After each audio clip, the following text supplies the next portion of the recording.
કેમ છે YouTube family મજામાં? તો આજે આપણે સરસ મજાનો ફરીથી એક આવી ગયા છીએ આપણા નવા વ્લોગની અંદર, નવા વિડીયોની અંદર. આજે આપણે મિત્રો છે ને આપણે કળીનું જે વાવેતર કેવી રીતે થાય અને કેવી રીતે એનું વાવેતર હોય ને એનું મશીન લગતે આપણે આજે વાત કરવાની છે. તો તમને મિત્રો છે ને બતાવીશ અને કેવો એનું આપણે ખેડૂત ભાઈઓ માટે ફાયદા છે તો એને લગતે તમને આજની માહિતી આપીશ. હાલો મિત્રો, આપણે કન્ટિન્યુ વિડીયોમાં બન્યા રહેજો અને ખાસ કરીને આપણા ચેનલમાં નવા હોય તો નીલુ ફાર્મિંગ ચેનલને સબસ્ક્રાઈબ કરી લેજો. હાલો, તો આપણે સફેદ ડુંગળી છે મિત્રો, એનું આપણે વાવેતર કરવાનું છે. તો પહેલાં આપણે ભાઈની સાથે જાશું અને એને જોયું બધી વાવેતરમાં કેવું હોય, કેટલું એનું ફાયદા હોય છે અને કેટલો ખર્ચ થતો હોય છે એની અંદર, એ પણ આપણે ભાઈની સાથે જઈશું. તો જો ભાઈ શરૂઆત કરી દીધી છે આપણે. તો મિત્રો કન્ટિન્યુ આપણા વિડીયોની અંદર બનાવી રહેજો અને ખાસ કરીને મિત્રો ચેનલની અંદર નવા હોય તો સબસ્ક્રાઈબ કરી લેજો. આજે હું તમને આપણા ડુંગળીનું વાવેતર કેવી રીતે કરવું એને લગતે તમને એક સરસ મજાનો આજનો આપણે વિડીયો લીધેલો છે. તો કન્ટિન્યુ આપણે વિડીયોની અંદર બનાવી રહેજો. અને ભાઈ છે ને આપણા પશુપાલનની સાથે સાથે મિત્રો તમને આવા નાની માહિતી તમારા અનુકૂળ પ્રમાણમાં વિડીયો આવતા રહેશે. તમને જાણવા જેવી માહિતી હશે એ જ મિત્રો તમને હું આપણા વિડીયોની અંદર મૂકીશ. તો અવશ્ય મિત્રો ફૂલ સપોર્ટ દેતા રહેજો અને ચેનલને નવા હોય તો ભાઈ સબસ્ક્રાઈબ કરી લેજો, બરાબર. તો આજની જે આપણે ટોપિક છે મિત્રો, આપણા જે નાના ખેડૂત હોય અને ઘણા મિત્રો અત્યારે ડુંગળીનું વાવેતરની અંદર ઘણો ખર્ચ થઈ જતો હોય છે, મજૂરનો લેબરનો ખર્ચ વધી જતો હોય, તો એની માટે આપણે સરસ મજાનું ભાઈએ વાવેતર કરેલું છે. તો એનું જાણીશું અને જોઈશું આપણે કેવી રીતે વાવેતર થાય છે આનું, બરાબર. તો હાલો વિડીયોમાં બનાવી રહેજો અને ભાઈ ચેનલમાં સબસ્ક્રાઈબ કરી લેજો. હાલો, છે આપણે મિનિમમ 3 વીઘા જેવું છે. તો આ જગ્યાએ આપણે મશીન આવેલું છે. આવું છે આપણે કાંઈક ટ્રેક્ટરનું મશીન છે, વાવડિયું છે મિત્રો, ઓએસબીનું. અને આવી રીતે જોવાની કળી છે. તો હવે નીચે જોવાનું છે. આ ભાઈ છે તે એના વાડીના માલિક છે અને આવી રીતે જ ભાઈ આવતું હોય બધું.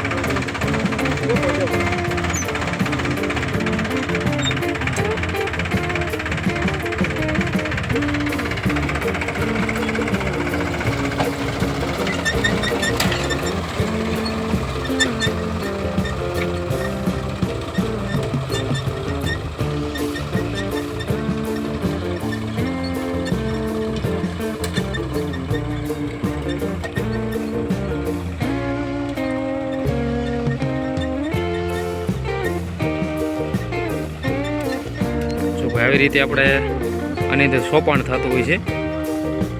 એક પ્રકારનું આપણે વાવેતર જ થઈ ગયું છે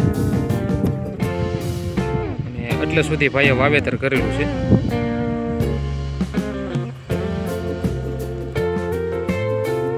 નાની ખેતી કરવાવાળા હોય જે બહુ લેબર ખર્ચ વધી જતો હોય તો જો ભાઈ ડુંગળીનું વાવેતર કરવા માટે મસ્ત મશીન આવી ગયું છે.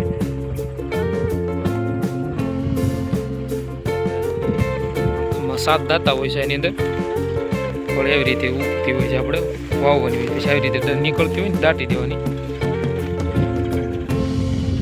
જે મિત્રો ખર્ચો જે સોંપવાનો ખર્ચો થાય એ આપણે વાવવાની અંદર ખર્ચો નથી થતો એટલો બધો. અને થોડોક મહેનત એ કરવી પડે કે જે થોડીક બહાર હોય તો એમાં તમારે થોડીક મહેનત કરવી પડે, બાકી વધારે મહેનત નથી કરવી પડતી કળી સોંપવાની અંદર. જો ભાઈ આવી રીતે વાવણીઓ આવે છે.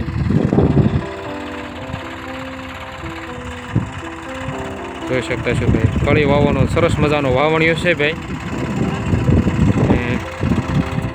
જો ભાઈ આવી રીતે વાવણીઓ છે આનો. આ બધા એના મશીન આવે છે, કળી પડવાના દાણા પડે એમ એક પ્રકારનો દાણા પડે એ ટાઈપ જ વાવણીઓ આવે છે ભાઈ.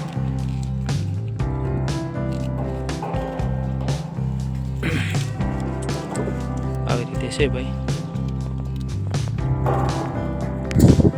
આવી રીતે આનું બધું કામકાજ હોય ને સફેદ ડુંગળીનું વાવેતર થાય છે ત્યારે આવી રીતે કળી આમાં ગોઠવાઈ જાય. પછી લીલા જેવું આવે એની અંદર પટ્ટો હોય, એની અંદર તમારે કળી ગોઠવાઈ જાય. દેખાતું છે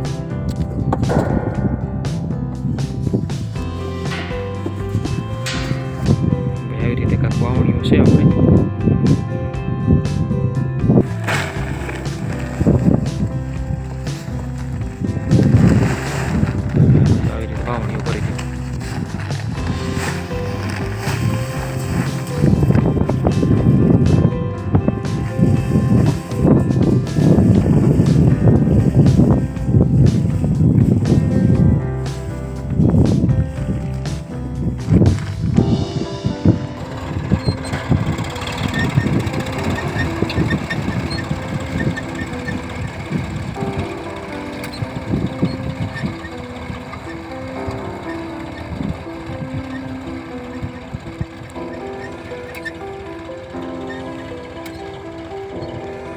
અને મિત્રો વાવતી વખતે ઘણી ખરું થોડુંક ધ્યાન રાખવું હોય છે, કારણ કે આપણે વાવવાની અંદર થોડું ઘણું કળી હોય તે વ્યવસ્થિત સાફસૂફ હોવી જરૂરી છે, તો જ તે તમને વાવવાની અંદર સરસ મજાનો ફાયદો થાય.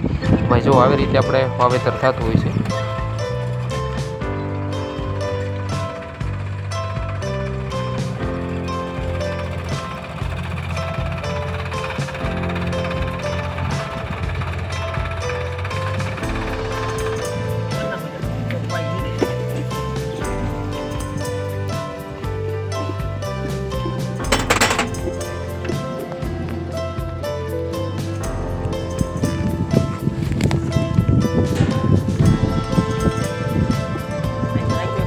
આ મિત્રો છે એનું મીટર છે, જે કેટલું આપણે વાવેતર થાય છે ને એને લગતું હોય છે. તમે જોઈ શકતા છો મિત્રો.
આવી રીતે કાંઈક વાવે શરૂઆત થતી હોય છે વાવવાની, એની આપણે ભાઈ સરસ મજાનું વાવેતર થાય છે. આ લગી બધીમાં આપણું વાવેતર છે, ફાયદો પણ બહુ થાય છે મિત્રો આની અંદર, ને આપણા ઉપર ડિપેન્ડ હોય છે કેવું વાવેતર કરું અને કેવી રીતે એનું કરું. તમને મિત્રો કન્ટિન્યુ પ્રોસેસ બતાવીશ, અને જોયો તમે, અને આવાનો બ્લોગ જોવા માટે, વિડીયો જોવા માટે અવશ્ય સંપર્ક કરજો.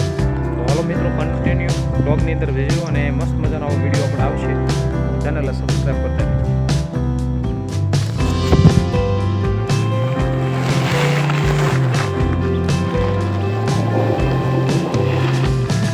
ફાઇનલી મિત્રો આવી રીતે આપણે વાવેતર થતું હોય છે આપણે ડુંગળી સોંપવાનું, કારણ કે સોંપવાનો ખર્ચો વધી જતો હોય, અને એની કરતાં વાવવાના ખર્ચાની અંદર આપણે બધી જ વસ્તુ મિત્રો કંપનીઓ થઈ જતી હોય છે. તો સરસ મજાનું આપણે વાવેતર કરો તો ભાઈ સારામાં સારો મિત્રોનો ઉતારો પણ આવતો છે. અને મિત્રો તમે કેવી રીતે આનું કામકાજ કરો છો તે અવશ્ય મિત્રો કહેજો, અને ડુંગળી વાવવામાં સારું રહેશે કે ચોપાણમાં એ અવશ્ય મિત્રો કહેજો. પણ જે મિત્રો આપણા ખેતીની અંદર ફાયદો થતો હોય એ અવશ્ય ને અવશ્ય મિત્રો સાચી કોમેન્ટ કરજો, બરાબર, કે વાવવાની અંદર સારો ફાયદો થાય છે કે ચોપાની અંદર ફાયદો થાય છે, અવશ્ય મિત્રો કહેજો. તો ચાલો હાલો મિત્રો, મળશું આપણે કઈ સરસ મજાના નવા વિડીયોની અંદર, નવા ક્વેશ્ચન જોડવાની સાથે. બધાને જય માતાજી, જય જવાન, જય કિસાનની સાથે મિત્રો આજનો વ્લોગ આપણે અહીંયા પૂરો કરીએ. મળીએ નવા વિડીયોમાં.